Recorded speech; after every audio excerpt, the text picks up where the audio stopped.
Hi, this is Matt from BuyJumpRopes.net. Today we're here to give a lesson on double unders.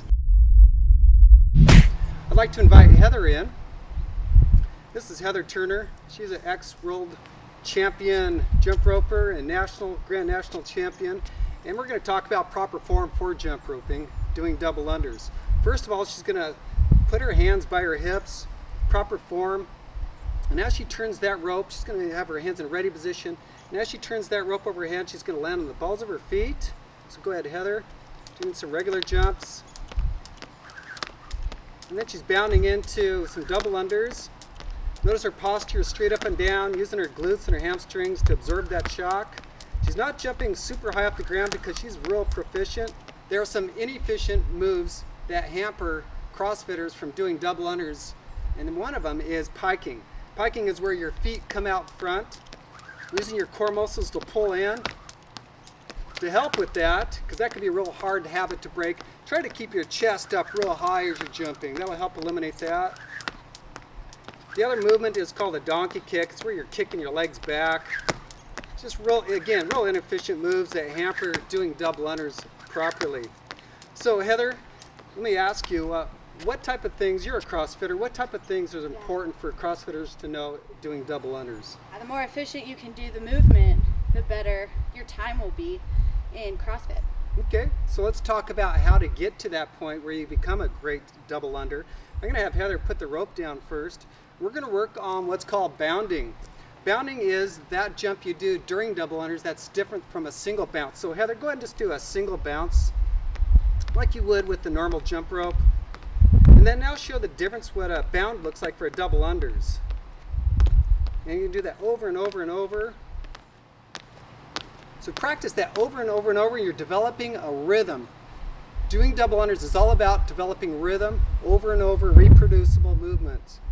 Okay, next Heather is going to do that bounding movement, but she's going to do a slap on her side of her thighs twice. Again, working on the rhythm of the rope. Turning 2 times underneath her. Okay, you can go ahead and do that quicker now. Great. Those are 2 great moves to learn how to do double unders. And the third one is using what we call speed balls. Speed balls was designed to increase strength in your wrist and your forearms as well as coordination, but it also is a great tool for double unders. So go ahead and just turn the rope perpendicular to you. And go ahead and add our single jumps to it, Heather.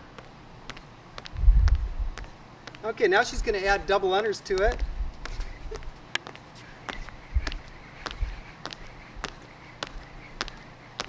Awesome. Now the balls will turn not perpendicular if your form is a little bit off, and that's okay because you cannot turn these balls correctly unless you have efficient form. So these balls really help not only with the efficient form, but strengthen your hands and arms as well as coordination. So again, the 3 techniques we would use is the bounding technique over and over and over, bounding with a double slap, and then add the speed balls. Those really help you learn the technique for double unders. Now we're going to show you the proper form for actually jumping double unders. So I'm going to have her do some basic jumps, and then I ask her to flip her wrist real hard as she bounds up.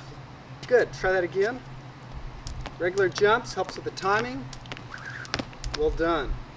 One more time. Great. Now I'm going to ask her to do the same thing, but continue to do single jumps after that. And then add another double under.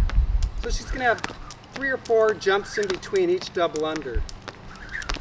That's the next step in the progression. Okay, now it's all about stringing them together.